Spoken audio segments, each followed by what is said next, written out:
તો અમદાવાદના ધંધુકામાં ધર્મેશ ગમારાની હત્યાના મામલે તંત્ર એક્શનમાં આવ્યું છે અને ગેરકાયદે બાંધકામો પર તંત્રએ તવાઈ બોલાવી છે. ધંધુકામાં ગેરકાયદે દબાણો દૂર કરવાની કામગીરી હાથ ધરાઈ છે. ધંધુકાથી રાણપુર 4 રસ્તા પરની દુકાનો દૂર કરવામાં આવશે. રસ્તા પરના 14 જેટલા ગેરકાયદે શેડ હટાવી દેવાશે. ખાટકીવાડમાં 5 જેટલા ગેરકાયદે બાંધકામનું ડિમોલેશન કરવામાં આવ્યું છે. ફેદરા ધંધુકા હાઈવે પરના 12 એકમોને પણ નોટિસ અપાઈ છે. ડિમોલેશનને પગલે ધંધુકામાં મોટી સંખ્યામાં પોલીસ બંદોબસ્ત પણ ગોઠવી દેવાયો છે. કિશન બરવાડ હત્યા કેસના આરોપીનું પણ ગેરકાયદે વીજ જોડાણ દૂર કરવામાં આવ્યું છે.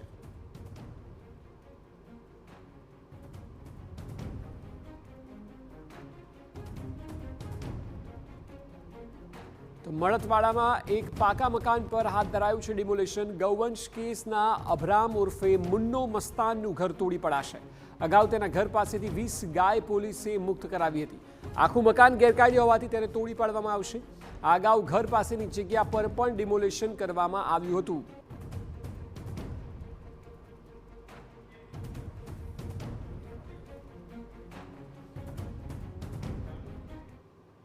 આ વિષય પર વધુ માહિતી આપી રહ્યા છે TV9 સંવાદદાતા હરીન માત્રાવાળિયા. હરીન, અત્યારે જ્યારે પ્રશાસને પૂરેપૂરી રીતે તવાઈ બોલાવી છે ત્યારે આપ ત્યાં શું દ્રશ્ય જોઈ રહ્યા છો? કેટલી મોટી માત્રામાં ડિમોલેશન હાથ ધરાયું છે?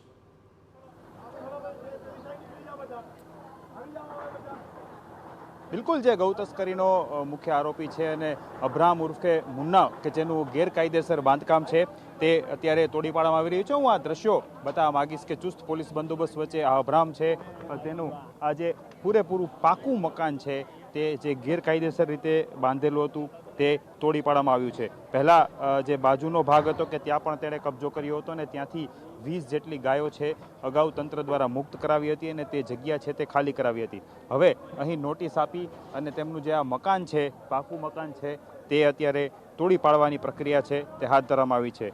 મળવતવાડા આ વિસ્તાર છે અને ત્યાં આ અભરામ ઉર્ફે મુન્નો મસ્તાન છે કે તેનું ઘર તોડી પાડવામાં આવ્યું છે. મુન્નો છે તે ગૌવંશની તસ્કરી સાથે જોડાયેલો છે, આરોપી છે અને અગાઉ જ્યારે પોલીસે 20 ગાયો છે તે મુક્ત કરાવી હતી. આખું મકાન ગેરકાયદેસર છે તે તોડી પાડવામાં આવ્યું છે.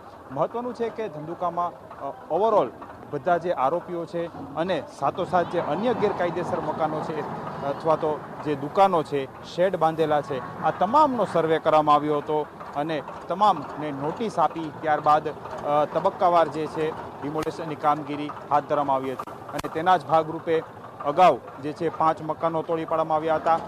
તેમાં જે ગેરકાયદેસર બાંધકામ હતું તે તોડી પાડવામાં આવ્યું છે અને આ સંપૂર્ણ મકાન જે ગેરકાયદેસર છે તે પણ અત્યારે તોડવાની પ્રક્રિયા છે તે હાથ ધરવામાં આવી રહી છે. દ્રશ્યોમાં જોઈ શકાય છે કોઈ પણ અનિચ્છનીય બનાવ ન બને તેની પૂરતી તકેદારી રાખવામાં આવી રહી છે અને સમગ્ર જગ્યાને પોલીસ દ્વારા છે કોર્ડન કરી લેવામાં આવી છે. અને આ જે તમામ ગેરકાયદેસર જે ખુલ્લી જગ્યા હતી ત્યાં પણ તેઓએ શેડ બાંધ્યા હતા અને આ જગ્યા ઉપર છે પાકું મકાન છે તે બાંધવામાં આવ્યું હતું. હવે આ તમામ જે છે જગ્યાનું ડિમોલેશન અત્યારે શરૂ કરી દેવામાં આવ્યું છે. આજના દિવસમાં તમામ જગ્યાઓ છે, ફક્ત આ મકાન નહીં પરંતુ ધંધુકા વિસ્તારમાં જે પણ સર્વે થઈ ચૂક્યો છે તે તમામ જગ્યાઓ છે કે તેમનું ડિમોલેશન છે તે કરવામાં આવશે. અને અન્ય જે દબાણો છે, શેડ છે કે ત્યાં જે છે નોટિસ આપવામાં આવી છે અને આ નોટિસ બાદ જે છે ત્યાં પણ ડિમોલેશન છે તે શરૂ કરવામાં આવશે. જી બિલકુલ. સાથે હરીન, એક વાત ચોક્કસ છે કે પ્રશાસન દ્વારા એક ક્લિયર કટ મેસેજ આપવામાં આવી રહ્યો છે કે જે વાત ગૃહમંત્રી કરી રહ્યા છે કે જે કાયદામાં રહેશે ફાયદામાં રહેશે. આ પ્રકારે જો કાયદો હાથમાં લીધો તો પછી આ મેસેજ અન્ય લોકોને પણ છે. એ કોઈ પણ ધર્મ, કોઈ પણ જાતિનો હોય, પણ જો ગુનાહિત પ્રવૃત્તિ ધરાવતો હશે તો તેના માટે આ પ્રકારની કાર્યવાહી એ મોટો મેસેજ ચોક્કસ છે.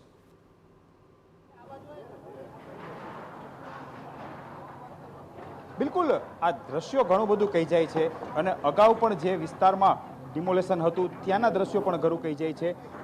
જે રીતના ગુનાહિત ઇતિહાસ ધરાવતા શખ્સો છે તેમની પ્રોપર્ટી આઈડેન્ટિફાઈ કરવામાં આવી હતી. ફક્ત ગુનાહિત ઇતિહાસ ધરાવતાની સાથોસાથ જે પણ ગેરકાયદેસર બાંધકામો હતા, દુકાનો હતી, શેડ હતા, રસ્તા ઉપર હતા, અંદરના એરિયામાં હતા, આ તમામ જગ્યાઓ છે કે જેને આઈડેન્ટિફાઈ કરવામાં આવી છે, તમામને નોટિસ આપવાની પ્રક્રિયાઓ પૂર્ણ કરી છે અને જે રીતે તબક્કાવાર જે છે તબક્કાવાર તમામ જે મકાનો છે તેમનું ડિમોલેશન છે તે કરવામાં આવી રહ્યું છે. ફક્ત મકાન નહીં પરંતુ શેડ અને દુકાનો છે કે તેમનું ડિમોલેશન પ્રક્રિયા છે તે પણ શરૂ કરવામાં આવી છે.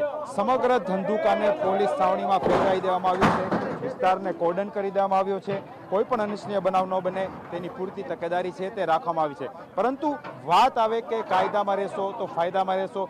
જે પણ ગુનાહિત ઇતિહાસ ધરાવે છે તેમનું ગેરકાયદેસર બાંધકામ છે તેને પહેલા તોડી પાડવામાં આવે છે અને તેના જ ભાગરૂપે આ દ્રશ્યો જે છે તે મુન્નો છે તે ગૌ તસ્કરીમાં સામેલ હતો. તેના ઉપર ફરિયાદ પણ નોંધાઈ ચૂકી છે. અગાઉ પણ તેના ઘરની બાજુની જગ્યા છે કે તેને કોર્ડન કરેલી હતી ત્યાંથી પણ જે ડિમોલેશન કરવામાં આવ્યું હતું અને 20થી વધુ ગાયો છે ત્યાંથી મુક્ત કરવામાં આવી હતી અને ત્યારબાદ તેને નોટિસ આપી અને નોટિસ ત્યારબાદ છે અત્યારે આજે હવે તેમનું જે ઘર છે પાકું મકાન છે ત્યાં ડિમોલેશન છે તે શરૂ કરવામાં આવ્યું છે અને આ જ રીતે તબક્કાવાર સમગ્ર વિસ્તારમાં આ પ્રમાણે છે તે ડિમોલેશનની પ્રક્રિયા છે તે હાથ ધરાઈ રહી છે. મહત્વનું છે કે ધંધુકા અને આસપાસનો જે હાઈવે છે ત્યાં પણ આ સર્વે થઈ ચૂક્યો છે અને હવે તબક્કાવાર તમામ જગ્યાઓ ઉપર છે આ પ્રમાણે ડિમોલેશન છે તે શરૂ કરવામાં આવશે અને ત્યારબાદ જે સમગ્ર એસઆરપીના કેમ્પ રાખવામાં આવ્યા હોય અથવા તો એસપી સહિતના અધિકારીઓ છે તે પણ છેલ્લા 3 દિવસથી ધંધુકામાં પોતાનો કેમ્પ રાખીને બેઠા હોય અને આવનારા દિવસોમાં પણ આ જ રીતે પ્રક્રિયા છે તે ચાલુ રહેશે. જી બિલકુલ હરીને આભાર સમગ્ર માહિતી બદલ. તો અત્યારે આ ડિમોલિશનની પ્રક્રિયા હાથ ધરાઈ છે. જો કે આ પહેલાં પ્રશાસન દ્વારા શું કહેવાયું તે આપને સંભળાવીએ, ખાસ કરીને પોલીસ અધિકારી અને મામલતદાર. આ જો જગ્યા છે આ ખાટકીવાસમાં અત્યારે ડેમોલેશન ચાલુ છે. ખાટકીવાસમાં total 4 illegal encroachment city survey superintendent Dhandhuka અને નગરપાલિકા ચીફ ઓફિસર ધંધુકા દ્વારા અગાઉ આઈડેન્ટિફાય કરી લેવામાં આવેલ છે. આ ઘટનાના આરોપી છે એમના ઘરના આજુબાજુમાં કુછ એક ઇલીગલ ઇન્ક્રોચમેન્ટ છે જો પણ ઓલરેડી નગરપાલિકા ચીફ ઓફિસર દ્વારા આઈડેન્ટિફાય કરી લીધા છે. આ જો છે આઈડેન્ટિફાય કર્યા પછી આમાં પ્રોસેસ પણ પતી ગયા છે તો આ દૂર કરવામાં આવશે. પોલીસ દ્વારા કુલ આજે 3 ડીવાયએસપી 11 પીઆઈ અને સાથે 18 અધિકારીઓ પીએસઆઈ રેન્કના અને 400 કુલ માણસોનો બંદોબસ્ત રાખવામાં આવ્યો છે. મુખ્યત્વે આ બંદોબસ્ત 2 લેયરનો છે. એક લેયર છે જે તકેદારી ભાગરૂપે મેં રાખ્યો છે અને બીજો લેયર છે જે ડિમોલિશન સ્પેસિફિક અમે બંદોબસ્ત રાખ્યો છે આજે. અને સાથોસાથ આમાં ડ્રોનથી પેટ્રોલિંગ અત્યારે ચાલુ છે. આજુબાજુના તમામ વિસ્તારોમાં પેટ્રોલિંગ ચાલુ છે, નાઇટ કોમ્બિંગ ચાલુ છે, ફૂટ પેટ્રોલિંગ ચાલુ છે અને સાથોસાથ ફાયર અને એમ્બ્યુલન્સની ટીમ બી હાજર રાખવામાં આવી છે.